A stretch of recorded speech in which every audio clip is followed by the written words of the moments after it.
Gerard Way, My Chemical Romance, fantastic vocalist, great range, has an incredible command over mixed voice, and lots of different tones and dynamics that he's able to pull off. And I really like My Chemical Romance in general. So this is a fun vocalist for me to talk about. Now I want to remind you, as we go into another vocalist review, we're not trying to sound like this person. We are listening, we are observing, we are pulling things out of their voices in order to learn, in order to be inspired and do things the way that they do things, some things anyway, so that we can improve our own voices. Much like a guitar player learning a lick, we're not trying to sound exactly like a certain guitar player, but we're learning licks, we're learning lines, we're doing things in such a way, experimenting with tone, stuff like that, in order to inform our own musicianship. So that's what these videos are all about. And I've also got to mention, one of the things that Gerard Way has going for him is an incredible understanding of breath support and breath control. It's what allows him to do what he does, as well as some other things. If you try to do this stuff without having a good understanding of breath support or of how to access your mixed voice, be sure to check out my free vocal course linked below, and I'll help you dial those things in.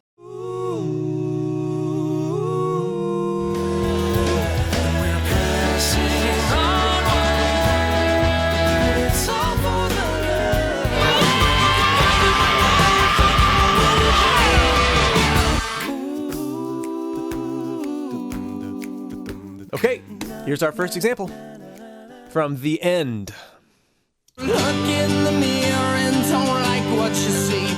Okay, so he's in a fairly chesty range here, but let's talk about his tone, because when we listen to his tone in his lower middle notes, we start understanding how we need to position ourselves from a vocal position perspective for all of what he does. When he starts going up into those real high areas, when he starts getting more aggressive when he goes high, we have to have an understanding of what he's doing low in order to really do that. Look in the mirror and don't like. So we could sing this, look in the mirror and don't like what you see. That's how I would sing it, just me, most of the time. But there's definitely something to glean from this in a way that you can bring your voice forward, you can brighten it up. And so what he's doing, and I'm just going to hold a note. I've got a lower larynx position, not, I'm not doing that. What he's doing is he's doing the other extreme.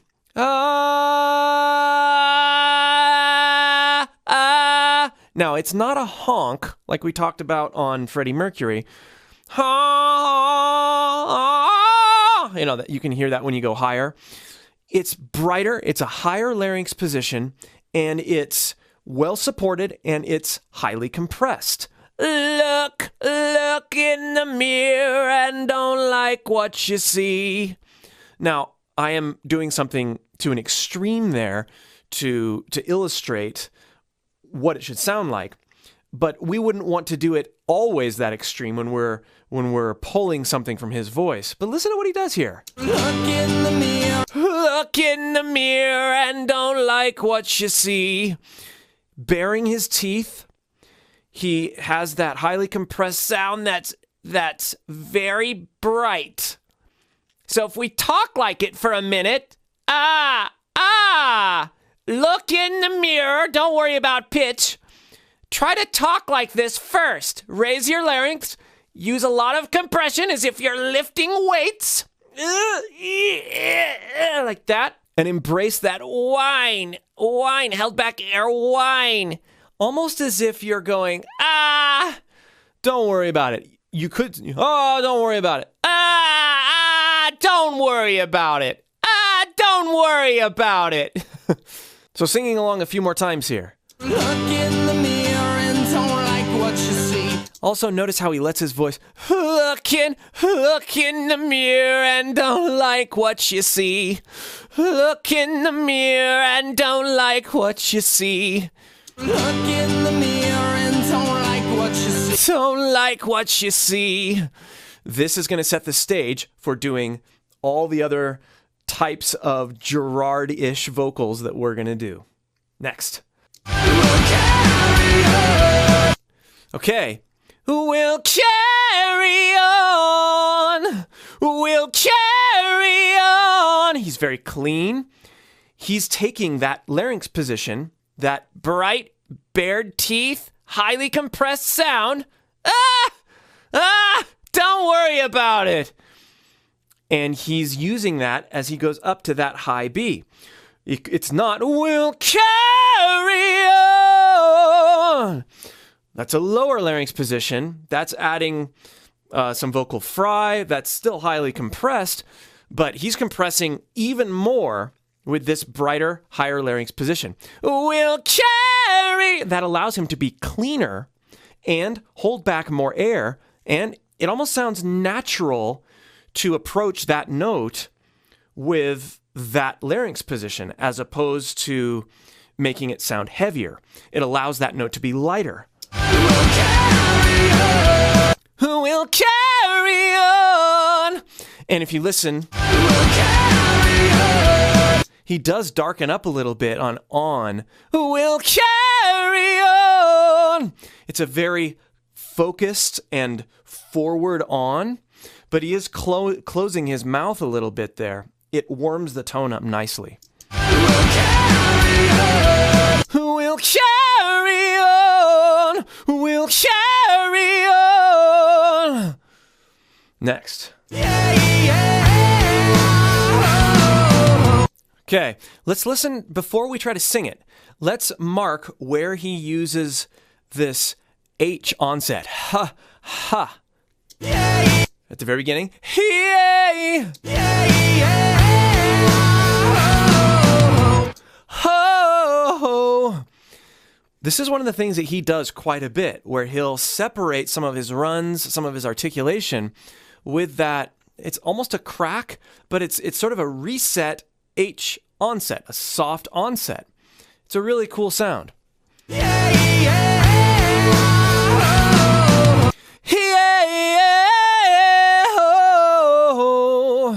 Now, also notice he's inserting a little bit of twang as he goes into that yeah. He's bringing the sound back. So it goes from ah to more of the honk. Ah! It's becoming more nasal. What he does most of the time is he operates very little out of his nasal passage. Yeah! I could plug my nasal passage there. Yeah! There's not really any difference. But when he goes to the right here, yeah, yeah, yeah, yeah, yeah, yeah, he goes back. Again, I'm exaggerating it. He goes back and he pushes the sound more through his nasal passage. That gives you more of a honk. It actually, in this case, darkens the sound a little bit. Yeah, yeah, yeah, yeah.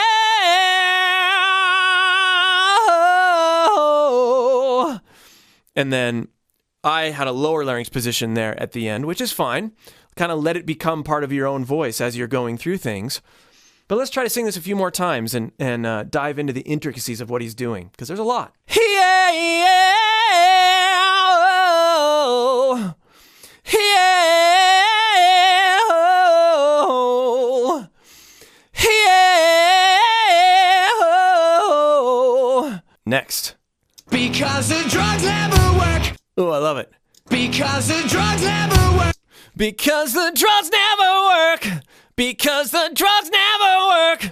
We're going to assume that same higher larynx position. It's not because the drugs never work. It's not that. Yeah. It's very, in a lot of ways, very Robert Plantish. And she's buying, right? But he's adding some nice vocal fry on drugs. Because the drugs never work. It's subtle. Because the drugs never work. Because the drugs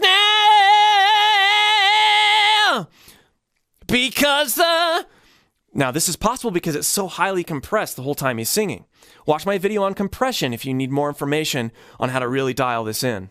Because the drugs never work. Because the drugs never work. Because the drugs never work. Because the drugs never work. There's a lot of ways. Work, work, work.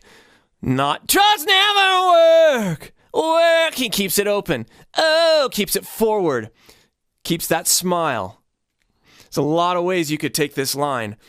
But seeing and realizing how Gerard Way does it, it's really beneficial for me when I'm phrasing my own songs. Does this need to be brighter? Think Gerard. Does this need to be darker? Think Vedder or Cornell, at least in their lower ranges. Next. Think about everyone that you left behind. Nice bluesy sound there. He's not going for the major third. Everyone! He's not doing that. Everyone that you left behind. Again, bright. He's also got this sing, sing, sing, sing about everyone that you left behind. Again, highly compressed and highly rhythmic. Listen again to his timing. Think about everyone that you left behind. He's pushing those drums. Think about everyone that you left behind. It's a nice sort of revolving sound. And his forward placement, his highly compressed, higher larynx position sound helps him when he is pushing out in front there to be able to stand out without actually sounding like he's rushing. It's a whole package thing, right? Tone, timing, pocket. There's a lot going on here. Sing about everyone that you left behind. Listen how he throws away every. Think about Everyone that you left behind. Sing about everyone that you left behind. There's this sense of staging up to that one, everyone that you left be. It's a nice way to dynamically go into that one, puts more emphasis on the one, which is really cool. This is a good demonstration of dynamics, even within a singular line, right? He's not, sing about everyone that you left behind. He's not just going at it, right? There is a good amount of presence, as we've talked about, but he's able to back off on certain notes and let other notes stand out in a way that wouldn't otherwise stand out. Dynamics and rhythm. Next, this is from Sleep.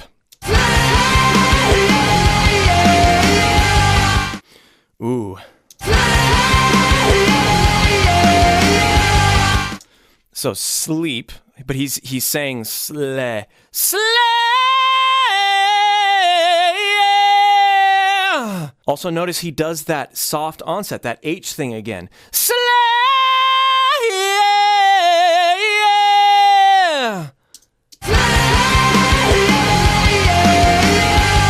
Only once during that line. Slay!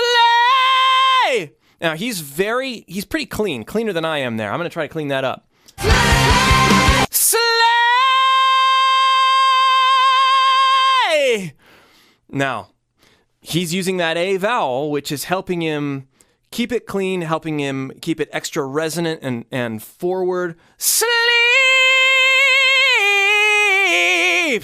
You could do that, but that's not what he's doing. I like the way the A vowel works over that word anyway. It catches the delay and works nice with that doubling. And the way he uses that H again there to break it up after hitting that high C so cleanly and awesomely. Slay!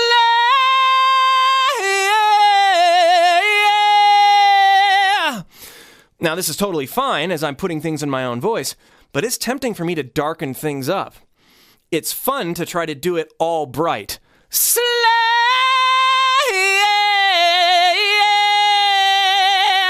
Now, another thing that I didn't notice until listening to this more times is at the very end there, he actually falls off that vowel sound.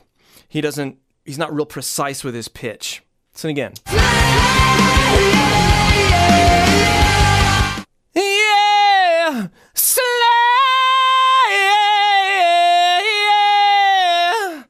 slay,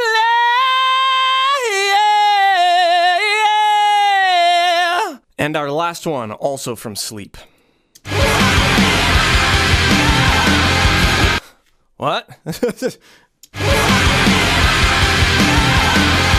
Now, this is really buried, and they tend to do this in My Chemical Romance, where they have the band is becoming this frenzy, and Gerard Way starts just banshee screaming in the background. And I thought I better cover it because this is part of his sound for sure. It's this completely uncontrolled, very layered, there's double, there's delay, there's the band surrounding it. So it's tough to really tell exactly what that thing sounds like. Listening to him live gives you a better understanding of what he's doing when he really grits it up and does scream. And I've done a video on that, how to scream without targeting a note. Definitely check that out. Let's get there. I'm going to push my chest resonance to its limit till I start to break, and then I'm going to lean into that break and let that crack carry the sound of my scream. I've covered this on a lot of other videos. I'm going to demonstrate the process here again, and we'll end up with a really, hopefully, neat sounding scream. It's not going to be that similar to what he's doing because what he's doing is so buried and so layered, but it's still that intensity, the essence of the energy that he's delivering here at the end of the song.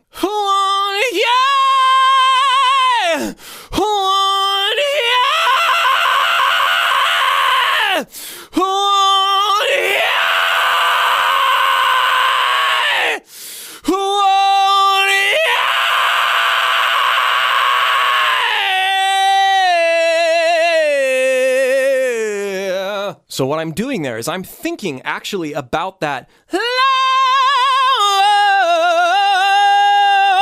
line. Yeah! Hitting that C. And I'm hitting that in a very good mix there with a little bit of fry. Yeah!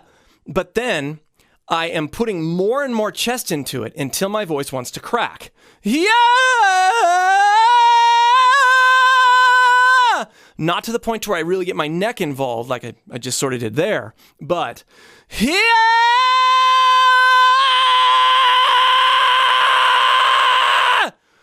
And then right as I feel my voice start to crack, I push into it even more with my support system. Again, more on support in my free vocal course, and I've done lots of other videos diving into this screaming that I do here at the end of this video.